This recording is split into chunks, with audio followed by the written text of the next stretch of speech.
안녕하세요. 저는 올해 37살이 된 여자입니다. 저는 결혼을 한 번 했었는데 정말 못된 놈이랑 결혼을 해서 지금은 이혼을 하고 혼자서 행복하게 살고 있는 중이랍니다. 저는 남들보다 부유하게 살고 있는 편이에요. 건물도 몇 채 가지고 있고 서울에 집도 조금 있거든요. 저도 처음부터 이런 건 아니고 인생은 한 방이라더니 결국 이렇게 됐죠.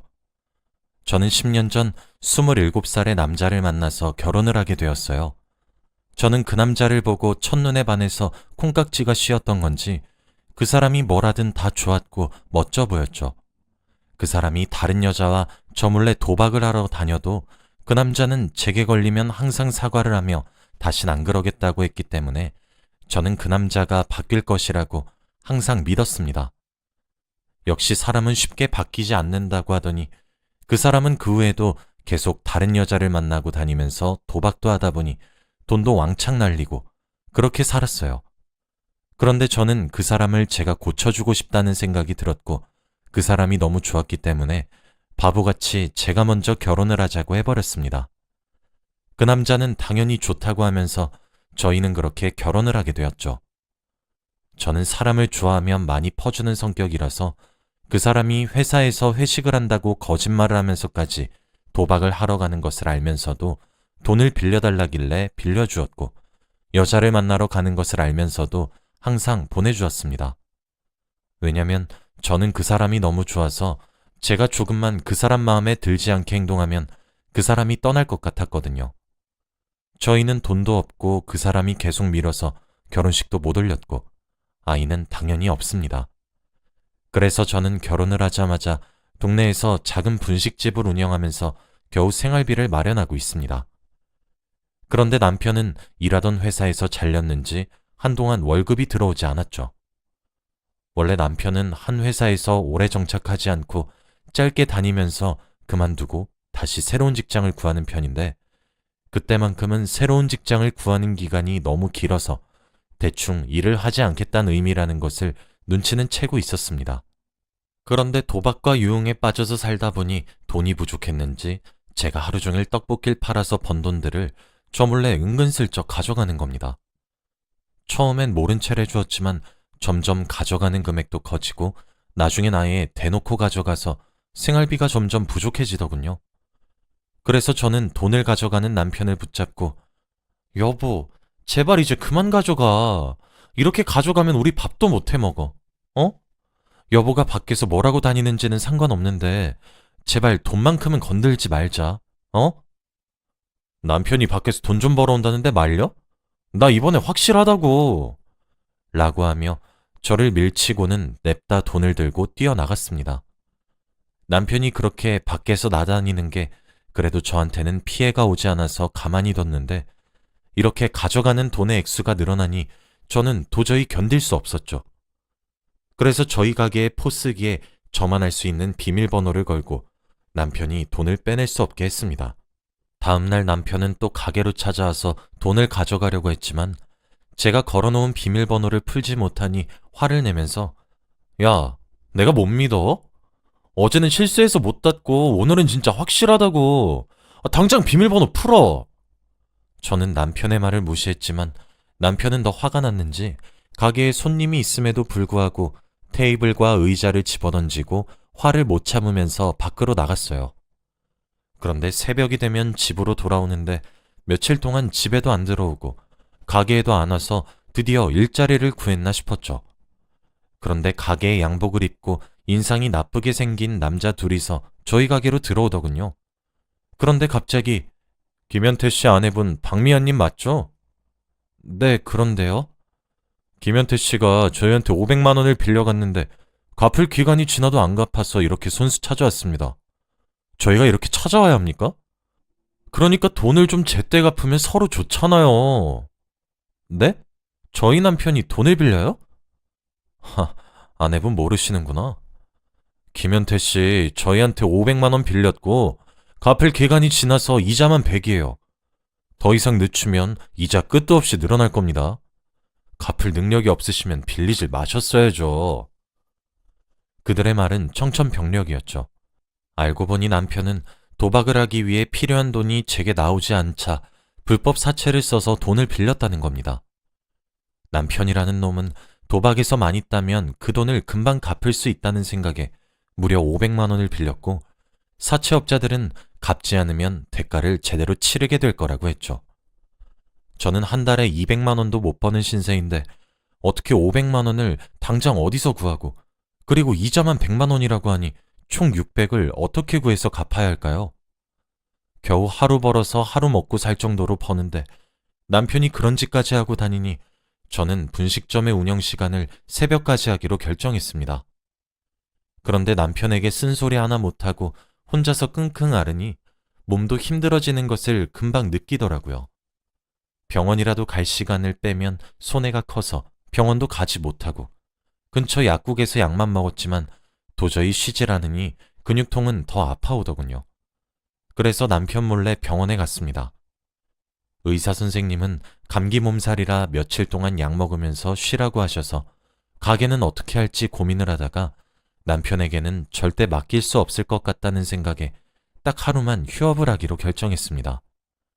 가게를 열고 단 한 번도 쉰 적이 없는데 그래도 제 몸이 건강해야 앞으로 더 많은 일을 할 수 있다는 생각에 생애 처음 휴업을 결정했죠. 그렇게 약을 처방받고 집으로 돌아와 밥을 먹고 나서 약을 먹으니 약 때문인지 잠이 솔솔 오더군요. 그래서 따뜻한 방바닥에 이불을 깔고 누워있다 보니 저도 모르게 잠에 들었습니다. 그런데 잠에 너무 깊게 들었는지 그날을 꿈에서 죽은 아버지가 나왔습니다.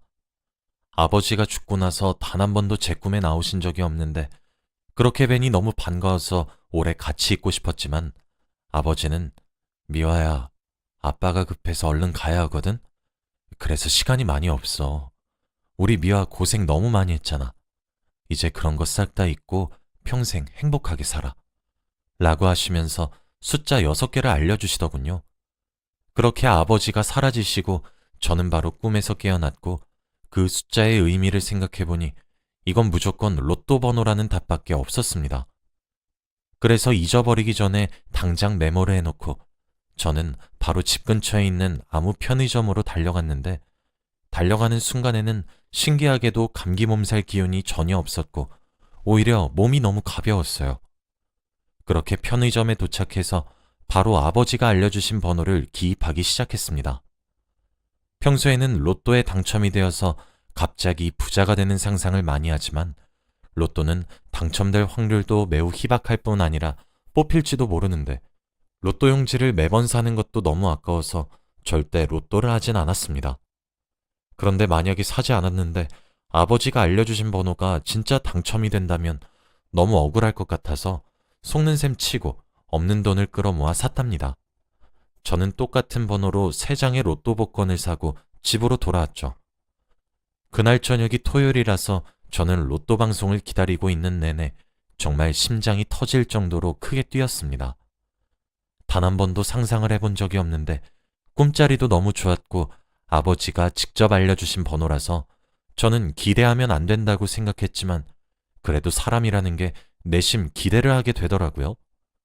저는 TV 앞에 앉아서 기다리니 로또 복권 방송을 시작했고 저는 떨리는 손으로 번호를 맞춰보니 세상에나 정말로 저는 로또 1등에 당첨이 되었습니다. 저는 손이 너무 떨렸고 제가 지금 꿈이라도 꾸는 건 아닐까 싶어 볼도 꼬집어 보았지만 아팠어요. 저는 1등의 로또 용지를 무려 3장이나 샀기 때문에 로또 1등에 3번 당첨된 거죠. 1등의 상금은 무려 20억이었어요. 그 돈이면 저는 평생 놀면서 살아도 남는 돈이었습니다. 저는 그날 눈물을 펑펑 쏟아내면서 이제 고생은 끝이라는 생각을 하며 당장 남편에게 전화를 걸었어요. 여보, 얼른 집에 와봐. 나 로또 당첨됐어. 남편은 놀라서 얼른 달려오려고 하였고 사실 저는 남편의 반응을 보기 위해 한 장만 당첨이 되었다고 말하려고 했죠. 남편은 금방 집으로 돌아왔고 로또가 당첨이 되었다고 용지를 남편에게 들이내미니 남편은 미화야, 그래서 1등 당첨 금액이 얼마라고? 20억이야, 20억. 우리 이제 빚 다 갚고 평생 놀면서 살 수 있어. 20억이라고? 남편은 액수를 듣고 갑자기 눈빛이 변하더니 그 용지를 들고 달아나는 겁니다. 맨발로 당장 집을 뛰쳐나갔고 저는 잡을 틈도 없이 남편은 사라졌죠. 남편의 로또 당첨에 눈이 멀어서 결국 저를 버리고 20억을 선택했습니다. 다행히도 저는 한 장이 더 남아 있었기에 남편을 더 쫓아가려고 하지 않았고 그 상황 덕분에 저는 남편을 앞으로 절대 보지 않고 살겠다고 다짐을 했습니다. 저는 남편이 떠난 후 바로 남편과 이혼을 하기로 결심했고 남편에게 우리 이제 이혼하자. 그러니까 집으로 와서 이혼 도장 찍고 가. 라고 문자를 보냈습니다. 저는 혹시 모를 상황을 대비해서 항상 지니고 있던 이혼 서류를 준비했고 남편을 몇 시간 뒤 집으로 돌아와 도장을 찍었고 다시 밖으로 나갔어요. 저는 월요일 아침이 되자마자 법원으로 가서 이혼 서류를 제출했고 저희들 사이에는 아이도 없고 분할할 재산도 없었기 때문에 이혼은 쉽게 진행되었습니다.